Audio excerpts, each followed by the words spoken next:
Sou grato a Deus pela vida do pastor dessa igreja, dos obreiros. Trago um abraço do pastor Joab. Na hora que ele me liberou para me vir hoje à noite aqui, ele falou: então fale para a igreja que eu estou mandando um abraço. Então receba um abraço do nosso pastor Joab. Quero justificar a ausência da minha esposa, pois a mesma hoje ela não pôde vir. Eu vou explicar para os irmãos já o motivo dela não vir.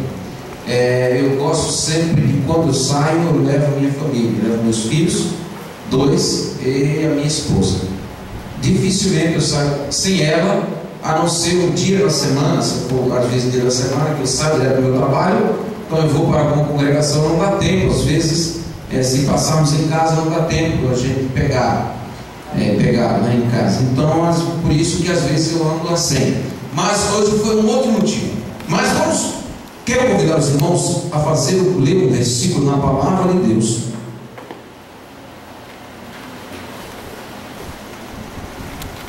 Na carta aos Hebreus,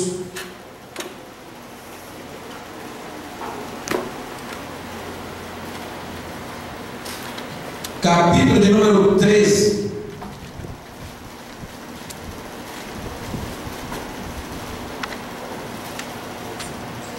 E o versículo de número 4. Fala, Jesus querido, fala-me hoje sim, fala com tua bondade, fica ao pé de mim, meu coração aberto está pra tua voz ouvir. Enche-me de louvores, de gozo pra te servir. Fala-me suavemente, fala com muito amor, descendo para sempre, livre de depor. Fala-me cada dia, sempre em eterno som. Ouvir tua voz eu quero, e neste mesmo som. Passa aí, irmãos. Venerado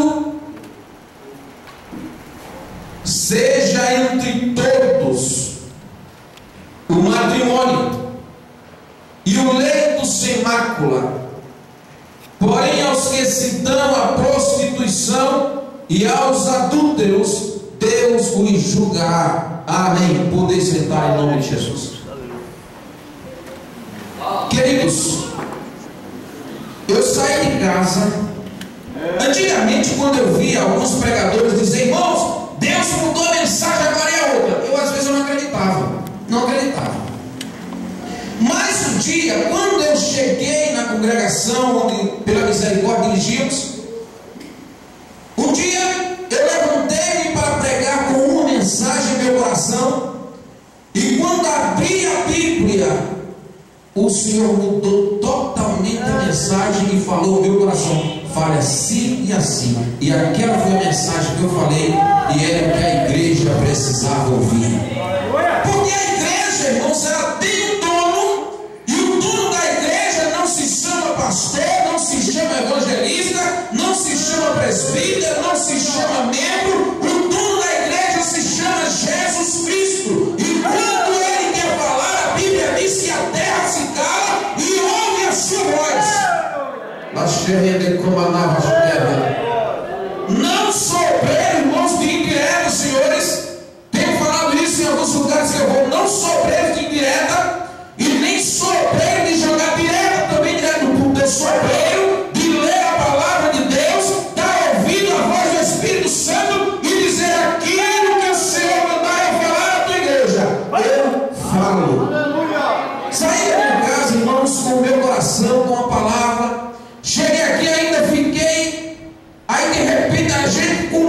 a Bíblia, então o coração vai para outro, e vai para outro texto, e vai para outro, e de repente o Senhor falou ao meu coração nessa noite, para me ler este versículo que eu vos li nessa noite: venerado, honrado, ou seja, digno de honra, seja entre todos o matrimônio e o leito sem mácula. Então se prepare aí, se ouvir alguma palavra ao seu encontro e mexer na ferida, saiba de uma coisa, que é Deus lhe trazendo remédio para a ferida que foi aberta. Eu quero nessa noite trazer a mensagem, irmãos, sobre as 4 estações de um casamento. 4 estações de um casamento. Nesta noite, por ser um domingo, a mensagem deveria ser a mensagem voltada aos pecadores. Mas veja bem, quando no decorrer do culto eu vi uma irmã dizer que estava fazendo 2 anos de casado, o outro irmão disse: eu estou fazendo 15 anos de casado. Eu essa semana também fiz 16 anos de feliz matrimônio. Então veja bem, e uma coisa foi mexendo, e aquela mesma palavra ainda estava no meu coração, e eu disse: Deus quer falar nesta noite é sobre família. Quando olhamos na Bíblia Sagrada, irmãos, quando nós olhamos na Bíblia Sagrada, nós vamos encontrar algumas famílias que é o seu casamento, que é o seu matrimônio, foram bem-sucedidos. Porém, nós encontramos também na Bíblia Sagrada algumas famílias que tiveram fracasso no seu casamento, no seu relacionamento, desde o começo até o final. Nós vamos encontrar aqui, irmãos, na palavra de Deus, coisa muito séria, mas coisa muito boa para a nossa vida. A Bíblia diz que aquele que encontra uma esposa encontra uma coisa boa, e os homens que é tido. Amém? Amém? É verdade, a Bíblia diz, é verdade. A Bíblia diz que a mulher sábia edifica a sua casa, a tola destrói, o homem tolo também destrói. Nós vamos aprender nessa noite. Deus vai nos abençoar e Ele vai nos dar graça para aprendermos pelo menos um pouquinho das estações de um casamento. É o primeiro que eu falei, 4 estações de um casamento. A primeira estação que nós encontramos numa família, irmãos, é a estação da primavera. Na primavera, o que é que tem na primavera? Tem flores. Oh, meu amor, eu fui ali, lembrei de você, está aqui uma flor. Olha, eu fui ali em tal lugar, lembrei de você, eu trouxe esse presente para você.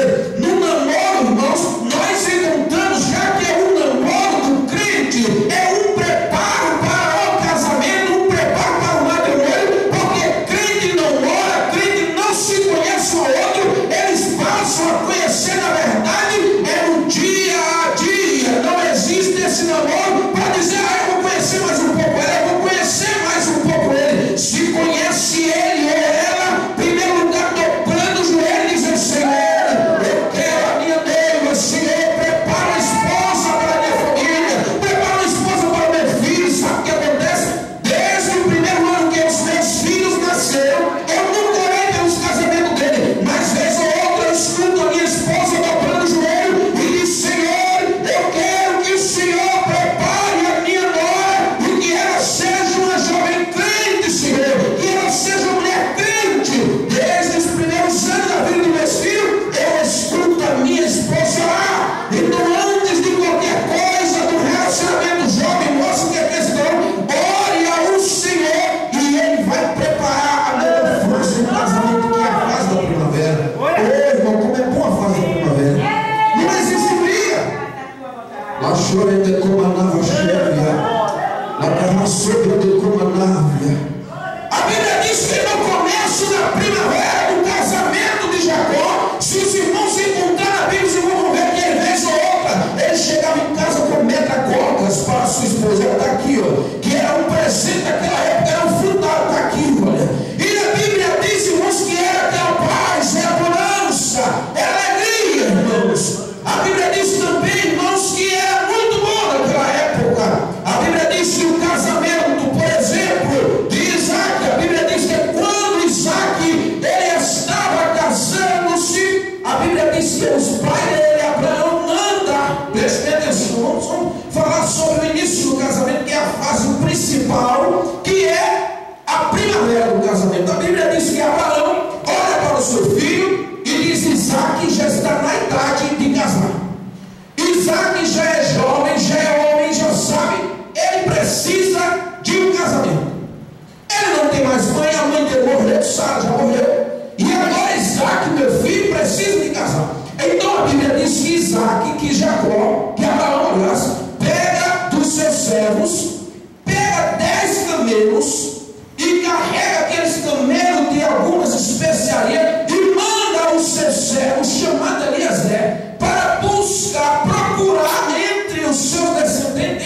sua família uma moça crente para o seu filho Isaac. E a Bíblia diz que eles vão de encontro à família de Labão. Os irmãos conhecem toda a história, eu não vou ficar aqui nos pormenores, mas a Bíblia diz que quando eles vão lá, que dá tudo certo, que tem muito sucesso, que eles vão voltando, a Bíblia diz que Isaac, jovem, estava naquele momento lá no lugar chamado Lai-Haoi, que quer dizer vale da oração. Isaac, quando Rebeca estava vindo, eles tinham descido a orar, eles estavam orando, e a Bíblia diz, os irmãos abriram a vossa Bíblia lá no livro de Gênesis, quando traz esse relato, a Bíblia diz que quando Isaac levanta-se da oração, ele vê ao longo alguma coisa. Você não sabe o que ele vê ao longo? Vamos abrir a Bíblia? Gênesis, vamos ali no casamento de Isaac. Oh, aleluia! Casamento abençoado. Oh, glória a Jesus. Vamos lá, irmãos. No livro de Gênesis, capítulo de número 25, capítulo número 24. Quantos encontraram? Amém? Amém. E o versículo de número 62. Gênesis, o primeiro livro da Bíblia, capítulo de número 24, versículo 62. Ora, versículo de sua Bíblia, ora, Isaac vinha do caminho do poço de Lai-Haoi, porque habitava na terra do sul. Versículo 63. Isaac havia saído a orar no campo sobre a tarde, e levantou os olhos e olhou, e eis que quem ele viu primeiro? Camelo. Você sabe o que significa camelo? Você não sabe o que significa camelo? Quando a gente faz aquela analogia, porque a Bíblia Sagrada sempre compara o casamento de Rebeca e Isaac com uma noiva entre Cristo e a igreja, como esse casamento entre Cristo e a igreja. Presta bem atenção. A Bíblia, quando a gente começa a interpretar, a gente diz que Abraão, nesse relato, simboliza Deus, não é verdade? Simboliza Deus. Por que Deus? Porque é Ele que manda buscar Rebeca, é Ele que guarda o dia exato de levar a sua igreja para as bodas do seu filho. Então Abraão simboliza Deus que manda buscar Rebeca, que significa a sua igreja. E a Bíblia nos diz ainda que manda ir buscar Rebeca. Abraão manda Eliezer buscar Rebeca. Eliezer representa o Espírito Santo. Eliezer representa o Espírito Santo. Presta atenção. Abraão representa Deus, Rebeca representa a igreja, Eliezer representa o Espírito Santo que vai trazer Rebeca para entregar para Isaac, que Isaac simboliza também Cristo. E a minha pergunta agora, sobrou o camelo. Quem é o camelo? Quem é o camelo? Aleluia. Deus da glória. Quem traz Rebeca nas costas é o camelo. Quem traz a igreja na costa é o camelo. Então quem é o camelo na história?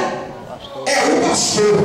Então quando um jovem, quando uma moça quer casar, ela tem que dobrar o joelho, tem que orar, e quando ela levantar os olhos, a primeira pessoa que enxergar deve ser o pastor. Meu pastor, eu estou pensando em namorar a jovem fulana. O que o senhor acha? Eu vou orar mais um pouco. Essa jovem é rebelde, é desobediente, ela não ora, ela não consagra, ela não jejuma. Os pais dela estão tendo problema com ela, já me falaram tantas vezes: foge dela, vai dobrar o seu joelho e continua mais um pouco lá no lado de Roi, orando e buscando ao Senhor para que as tuas primaveras, ao invés de ter flores, venham ter espinhos. Sabe por que muitos casamentos da igreja não dão certo?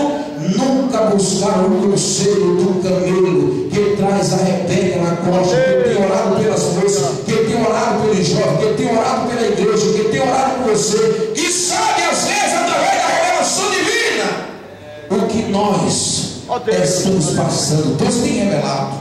Deus. É por isso que muitos casamentos deixaram de viver o primeiro momento, que é o momento da primavera, a estação da primavera. E muitos casamentos não existem mais. Verdade. Não levam mais flores.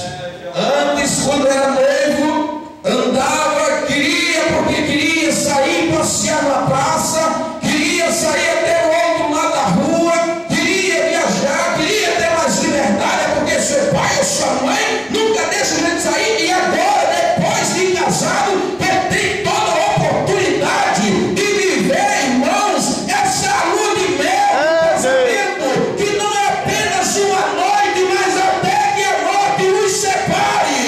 Você deixa Satanás entrar no meio e tirar as tuas primaveras, mas em nome de Jesus, que o seu casamento nessa noite possa ser abençoado por Deus, e que o seu leito matrimonial seja leito sem culpa e sem mácula. Louvado seja o nome de Jesus. Sabe aquela história do jovem que, quando ele estava namorando, disse que ele olhava para a lua, e a noiva, namorando com ele numa certa praça, disse que ele levanta e disse: está vendo aquela lua, meu amor? E ela disse: sim. Você é muito mais bonita do que ela. E ela: oh, aleluia. Está vendo aquela lua, meu amor, as estrelas? Estou vendo. Sou muito mais bonita do que ela. Você é muito mais linda do que ela. Toda junta, oh, primavera maravilhosa. Aí veio o primeiro filho, veio o segundo filho, veio o terceiro filho. Alguns vêm até nós, como veja agora, ou 26, como eu conheço a senhora que tem 26 filhos. Aí ela agora vai andando e aparece a mesma lua. E diz no relato que aquela jovem senhora agora, acompanhada de filho, as pelancas começa a descer depois da primavera, porque nunca vai pensar, eu nunca fui barrigudo assim. A minha esposa me pegou, quando a gente casando, eu tinha 38 quilos a menos. 38 quilos a menos, cabelos pretos eu tinha mais, os cabelos estão caindo, estou ficando do cabelo branco, ela também já está descendo, umas coisas em cima estão subindo, embaixo está crescendo. Por quê? Não acabou ainda a primavera, porque ainda estamos debaixo da graça do Senhor nosso Deus. Não acabou a primavera do casamento. Aí disse que aquela moça vai andando no meio do caminho agora, aquela jovem senhora cheia de filhos, e disse para o marido, disse: amor, que é? Olha aquela lua, quando a gente estava lá naquele banco da praça, aquele dia namorando, tá vendo? Quer lá saber de lua, mulher? Anda para frente, cuida dos teus filhos. Sabe por quê? Deixou a primavera no casamento passar. Jeová, grande Deus. Diz amém? Viva a primavera do seu casamento. Aleluia. Viva o seu matrimônio todos os dias da sua vida, orando, jejuando e consagrando em prol da sua esposa e em prol do seu marido. A Bíblia diz que havia um casal. O homem chamava-se Deus da glória, aleluia, Penina. E ele casou-se com uma mulher chamada Ana e Penina. Eucana é o esposo, Eucana, o nome desse homem. E a Bíblia diz que ele casou-se com uma mulher chamada Ana. E naquela época, preste atenção, naquela época, uma mulher que não gerasse filhos, que não pudesse ser mãe, era tida para o povo de Israel como uma mulher maldita. Ana, por incrível que pareça, era uma mulher estéril.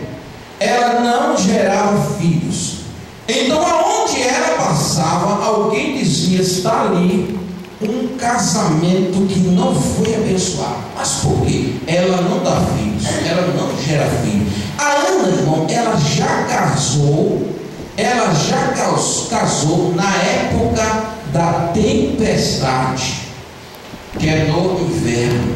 Não é no inverno, né? A pior época que tem é enchente para tudo quanto é lado, é chuva, é alagamento, e o alagamento vem, tira moto tira tudo, suja, traz lama. É terrível. Você lava o carro, por exemplo, os irmãos que tem carro, as irmãs que tem carro, lava o carro, acabou de lavar, e eita, Jesus, vai chover. O inverno é terrível. Às vezes traz chuva tremenda, irmãos. Vem o frio, vem a falta do carinho. E aquela Ana, ela casou justamente nessa época. Ela já casou, já entrou no matrimônio, um matrimônio todo turbulento.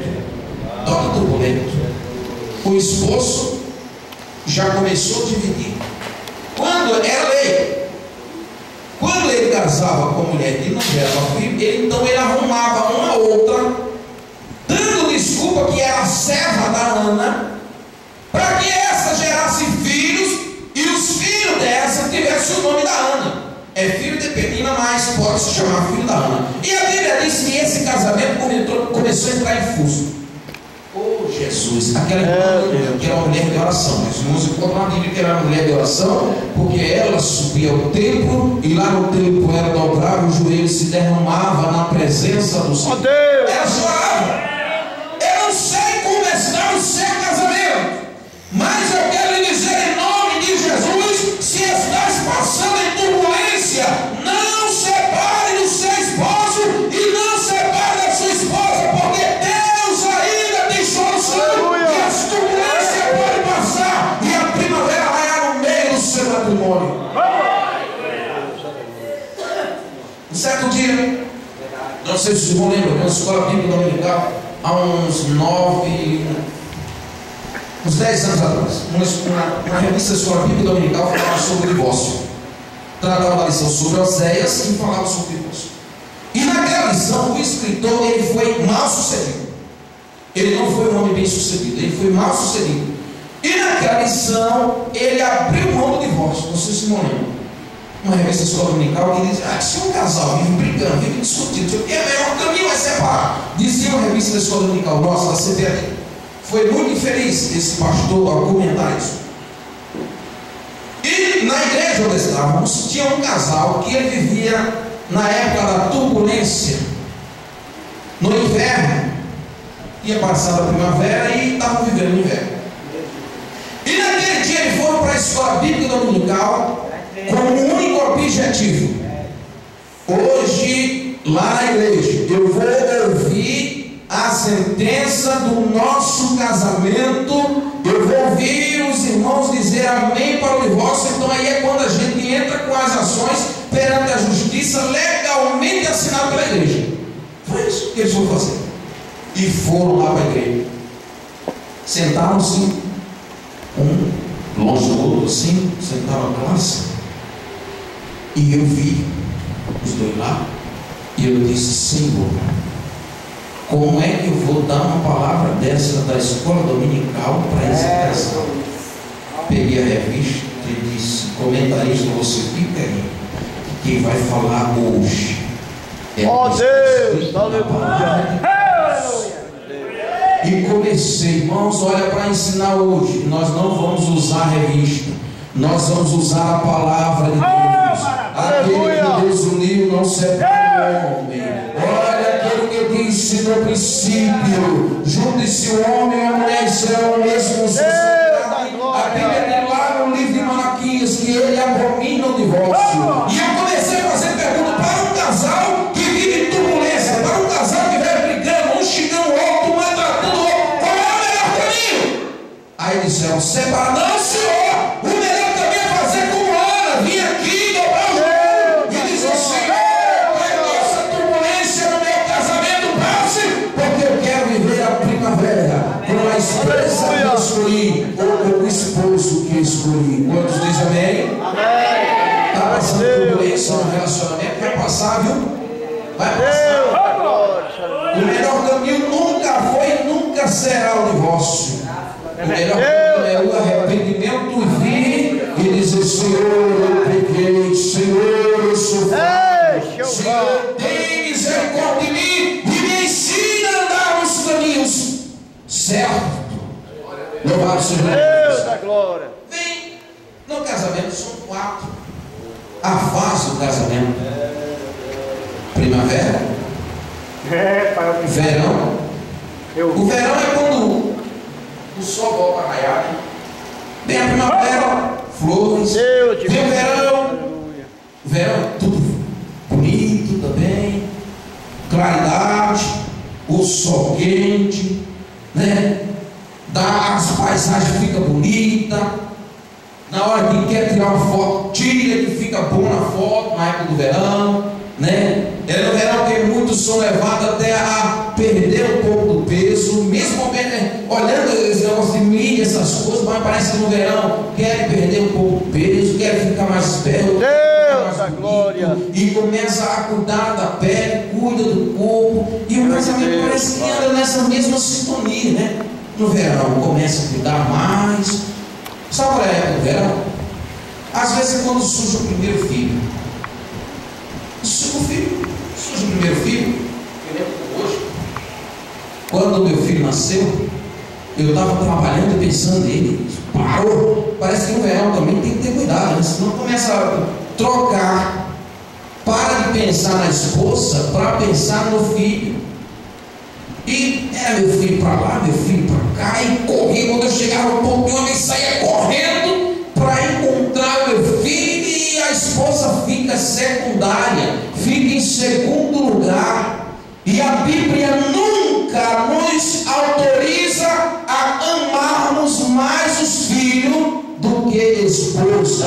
Esposa nessa noite, coloque-se na posição que Deus lhe colocou. Os seus filhos têm que estar sujeitos a você e ao seu marido. E o senhor e a senhora devem se amar mais do que amam os seus filhos. é Deus, aleluia. Ai, eu amo mais meu filho do que a minha esposa. Está errado. Eu amo mais as minhas filhas do que a minha esposa. Está errado. Isso não tem mais. Deus, aleluia. Aí vem o verão, vem os filhos, né? E é bênção do céu. Aí agora vem o outono, começa a crescer os filhos. Aí vem o outono. É o tempo que começa a fechar também. Começa a ficar escuro. Aí começa aquela briga por quem dita a regra para os filhos. Sabe como é que eu dito a regra em casa? Nesse Vitória. Pai, eu posso brincar um pouco lá fora? Você falou com a sua mãe? Falei. O que ela falou?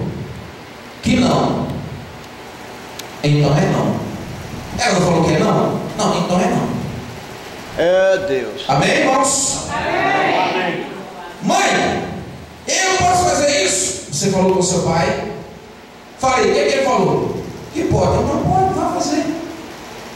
E nunca entrar em conflito um contra o outro. É Jeová. Pai, posso trazer um colega da escola aqui? Quem é ele?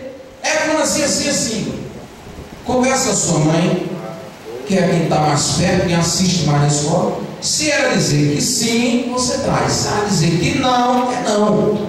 Mas esse negócio que papai mandou, não, mulher, vai deixar besteira, deixa o menino se divertir. É nisso aí que muitos têm entrado no outono do casamento. O pai perde a autoridade, a mãe perde a autoridade, e lá dentro da casa já não é papai, não é mamãe, que são os dois, é os filhos. É os filhos. Verdade. Grande Deus, aleluia. Eu e minha mãe. Eu, jovem, novo,